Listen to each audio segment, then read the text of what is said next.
Toylarımız da başlayır. Bak bir dakika olan. Toylarımız ne var? Toylarımız da başlayır. Evet. Toyluk ayakkabıdır 13 manat. Bak bunun deşili olan da var. Bak. Bunun deşili olan da var. Bak ya. Toyda cavanlar içəndə eləyəndə ayaqqabının içine araq süzüb içirlər. Ha, bu lap yaxşıdır bax. Buradan içəndə bu lap süzür. Bax belə süzmə gəlir. Baxmamıza videolarda. Yıkılana kadar içirlər. Hə, yıkılan nədir? Ölənə qədər içirlər. Bax deməli 13 manata toyluq ayaqqabılardır. Elə əsl var rumkalı. Bir-birindən rəngarəng. Gözəl. Danışsan azı. Vallahi sən de. Maaşı biz veririk, real maaş veririk. Sen durumsan qıraqda biz danışırıq. Bu şəkillər göstər, toy deyim. Toycu, hə, toycuyum mən. Şortdan zaten.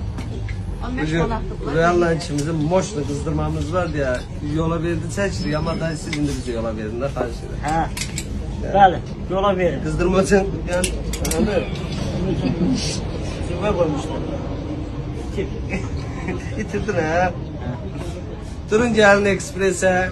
Bak 9 manata 10 manata koftalarımız var.